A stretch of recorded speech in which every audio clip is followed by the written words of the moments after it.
Hi, everyone. It's Movement, Art, and Soul with Karen Sparks. And this channel is about wholeness or integration, personal spiritual synthesis, enlightenment, words like that. I'm a counselor, artist, and movement artist. And today we're going to be talking about emotions. And I want you to have a really good look at this picture. We're going to be talking about this picture and what it represents. And the first thing I want you to consider is that a lot of our emotions are around what? Generally speaking, I hear about relationships all the time. So of course there are other things too. We know what we've been going through in 2020 and now 2021. There's so many people who are experiencing all kinds of emotions around the things that we've been experiencing, with everything being limited and with all of the stress that people report. And I feel that too. I feel I want to get back out. I want to be around people again. So emotions, but let's take a look at before that even happened in 2020. You know, relationships are what I hear about all the time. I'm going to read you a poem. This is a poem written by R.H. Sin. So when I think about relationships, I tell people your relationships today hold some kind of mirror for you. A mirror that tells you about where you came from. Here's a poem for women, and it comes from a book called I Hope This Reaches Her in Time, written by R.H. Sin. Your father, the first man you knew, the first man you loved, one half of the reason why you grew up so hard, so young, and yet your heart began to ache, breaking into a million pieces, as you alone would learn to pick yourself up. Your father, the first man to disappoint you, the first man to let you down, the first man to cause you to lower your expectations.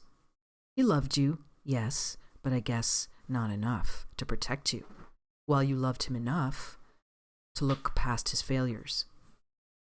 You'd go on to accept his half-ass efforts to love you. You'd go on to accept men and their half-ass efforts to love you.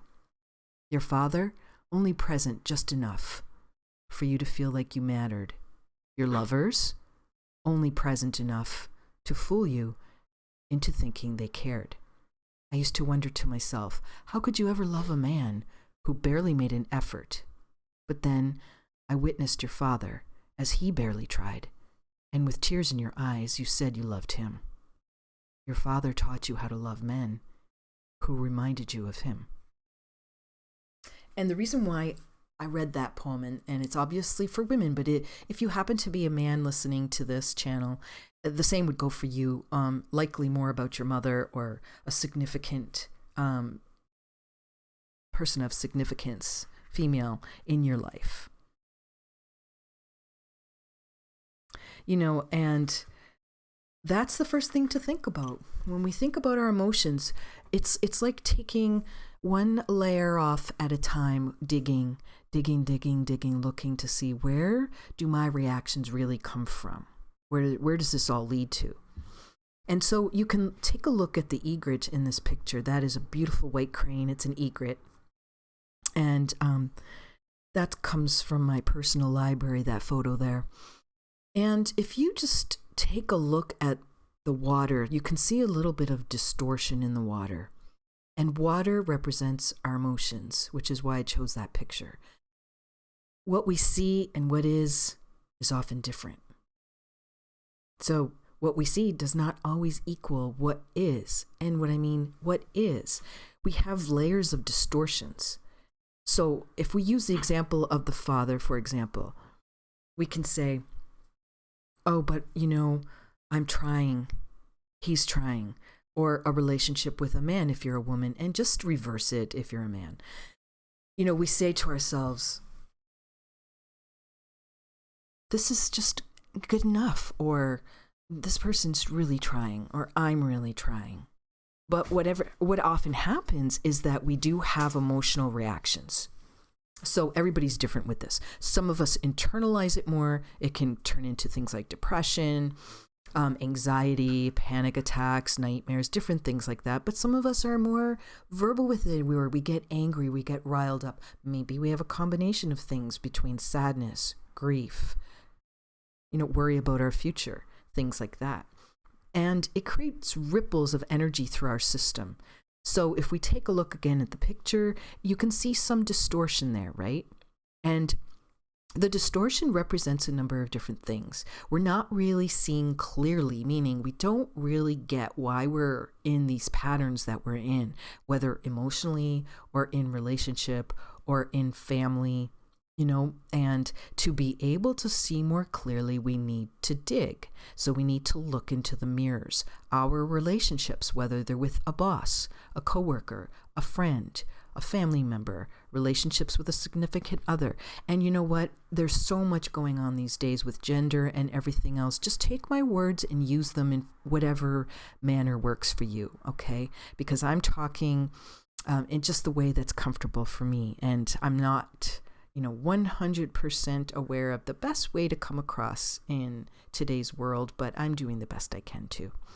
So I just wanted to talk about this emotional energy and how it can coagulate and get stuck inside us.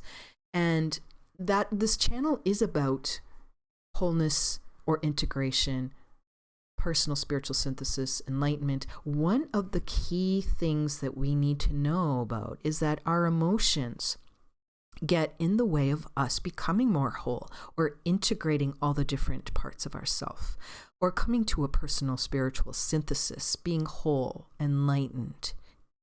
People use different words, individuated, and they can mean slightly different things, but really at the end of the day, all those things represent you being who you really are. So when our emotions get in the way, we get stuck. And here comes another picture. And in this picture now, you can see that there is a pond, and it's calm and reflective. And you can clearly see the branches reflecting in the pond. And when our emotions are calmer, we can see ourselves more who we really are, or we can see more of what is going on around us. When we can actually start to use the mirrors around us, like our relationships, see what's going on, start to understand our emotional reactions and what leads us to patterns in different places in our life with people, we can come to a place where our reactions will shift. And so digging in, understanding them comes first. And then secondly, we get to a place where we can be more calm and we will see more clearly. Let's give another example. Let's say in the example of relationships and family and looking at that. If I'm in a relationship and I'm reacting to what is going on, I might actually get distracted from what is really happening. A more clear example would be that there is a lot of talk on the internet about narcissism these days, and I'm going to talk about dysfunctional relationships also on this channel. And what can happen is when you're in a relationship where narcissism is a factor, you may not be able to clearly see exactly what you are being exposed to with the gaslighting that's going on, redirection, person doesn't take responsibility, things like that. You may just begin to think that if I only tried harder, or maybe there is something about me, or you may just start feeling badly about yourself. These are common things. So this is why I always say one key is that you need to take a look at your emotions, your reactions in your relationships first. And we have a relationship with ourselves. So how am I treating myself? What kind of language am I using in my self-talk? I mean, we all do it. We all do the internal dialogue, whether it's in our dreams or in a fantasy during the day. We're in our minds. Our minds kind of just go off, and who knows? You might just think about something or whatever. What are you saying to yourself? So when our emotions get a chance to get worked with, this is very important. We work on our thoughts, our emotions, what is really happening, seeing the dynamics. All this stuff is going to tell us something about ourselves, and we can begin to work over time to become more calm. Because when we can see the clear reflections, well, then that can change a lot of things. Just bringing it back to, for example, a narcissistic relationship. If I can actually see that this is the type of relationship I'm in, and I can actually see this is the dynamic going on here, and I no longer react to it, or I no longer buy into the things that, let's say, I've been buying into, and I start to challenge it, the distortions start to disappear, and I began to see more clearly, this is what's really happening in this dynamic. This is what's really going on here. So when I'm clear and I'm not reacting and I'm seeing it, I can actually make a choice. On the other hand, when I'm not, and I see things in a more distorted way, that can also lead to illness too, because we tend to get stuck. And when we get stuck, we often just stop doing some of the things we used to love. Maybe we don't move around as much. Maybe we don't breathe as deeply. We're holding on to our emotions. That can affect our breathing. All these things do affect your physical body, your physiology. We know this. We know that tension, which also happens. Tension in our body constricts the blood flow, it constricts the energy flow. We know that when we're reacting and holding on to an emotion, let's say, we're not clearing it out. So we're not moving, maybe we're not eating well, maybe we're not having enough water, or there's some other lifestyle thing we can look at. Everybody's so unique in perhaps what the little things are that could be contributing to the overall situation. But what can we do? So let's say, okay, we're seeing something more clearly, we're looking at our reactions, let's say we start to feel more calmer, but at the same time, we're moving, we're beginning to move more. So I'm a movement artist. This channel is going to be about movement as well. And I do Kung Fu, Qigong, yoga, hiking, walking, biking. I've done lots of things over my lifetime. I really love to move. I just love movement. And movement has been very helpful for me personally. And what else can we do? Breathing. So going back to movement and breathing, putting the two together.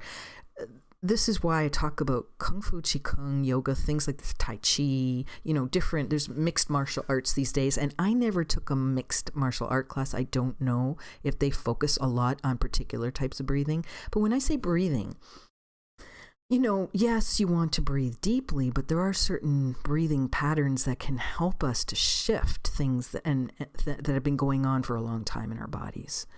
So movement and breath coming together, as long as you're breathing deeply, I think that's really key, whether you're hiking, biking, or whatever. A lot of athletes understand about the breath. And so I would invite you to look at that. What are you eating? And what are you thinking?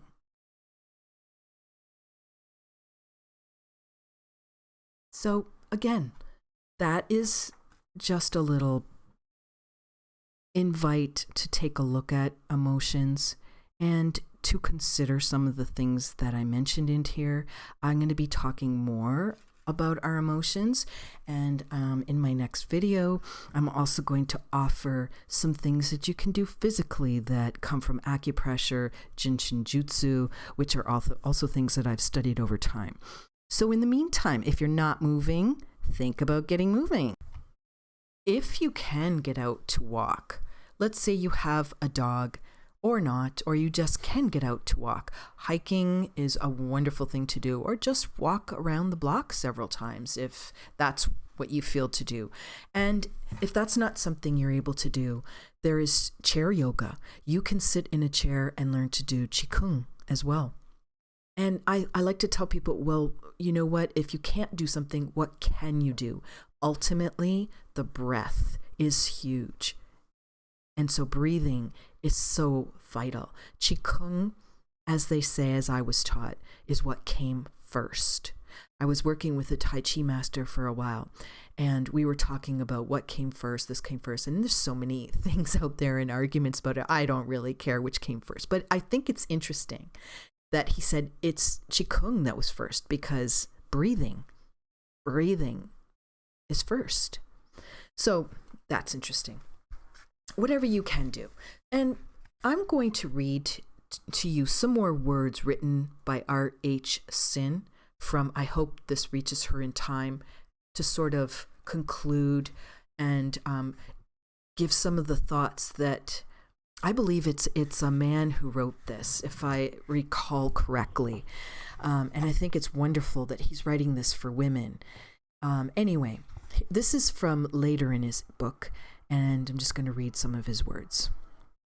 If you're a man, it doesn't matter, gender, whatever, just take these words, but I'm going to read it the way he wrote it. The broken girls are the flowers of the earth. They grow through tough conditions. They bloom for themselves. I hope your flowers bloom through the rain. You don't even see how often the stars perform for you in the middle of every night. The heartache will teach you, then peace will fill you. Broken girls blossom into warriors. And I think that is a beautiful way to envision what we can be. And I hope that this brings you some comfort. Until next time.